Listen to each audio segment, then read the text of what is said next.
are basically offering their passengers refunds if they don't want to go to Japan anymore. Because the Chinese government is advising its citizens not to travel to Japan. We saw it this morning in the Nikkei, the index in Tokyo.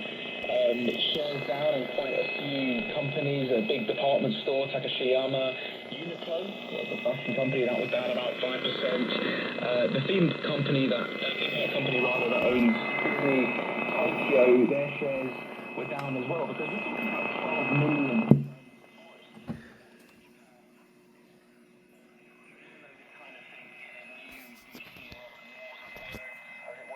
China and Japan, relations are less cordial when they're very good.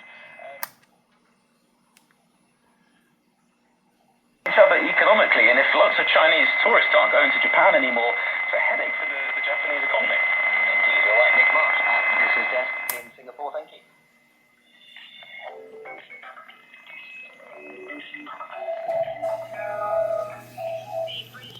Has set out plans for changes to its asylum system to address public concerns about immigration. The minister responsible for immigration, Home Secretary Shabana Mahmood, has told BBC that the current system was out of control and unfair. Now, under these plans, refugees granted asylum will have to wait 20 years before they can apply for permanent settlement, and that is instead of 5 years as it is today. The refugees would then have their status reviewed over time, and then they may also return to their home countries if conditions are deemed safe. This model is set to be applied by Denmark, where a centre-left government has implemented one of the strictest asylum and immigration systems in Europe. More on this now from Denmark with Eva Singer, head of asylum in the humanitarian group the Danish Refugee Council. She joins me from Humlebæk, north of the capital, Copenhagen. Welcome, Eva. Thank you. The UK is set to move to this temporary protection model inspired by Denmark. Just explain how the Danish temporary permit system works in practice.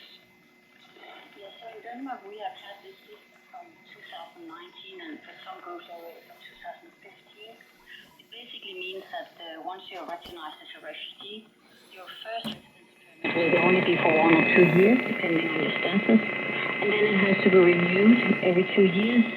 And then after 8 years, you can apply for permanent residence permit in Denmark. What does that look like in practice if you are an asylum seeker in Denmark, having to have your status in the country reassessed every 24 months? Well, it certainly creates a lot of anxiety among the refugees. And this constant waiting to see if your residence permit will be renewed affect on your ability to concentrate to learn a new language, also to try to find your way into the labor market in Denmark, but basically also to engage in your surroundings and with new people and with Danish people as well. So we see that a lot of people are anxious about. Very few people have their residence permit revoked. That's very important to say as well. Very few people are actually in that situation. The pure fact that you don't know for certain that you will have your residence permit renewed the next time causes these problems. The UK government believes that this temporary status model will essentially deter asylum seekers. What has Denmark seen in terms of numbers as a result of its policy? Well, it is true that Denmark does not receive many asylum seekers compared to our size and where we are placed in Europe. And obviously, the Danish government will probably say that this is because of these very, very strict measures that Denmark has implemented, not just on the length of the residence permit, but also other things like Denmark is trying to kind of portray itself as not welcoming country as a whole. But we don't really know if that is the case, or whether there are other reasons why asylum seekers they go to other countries.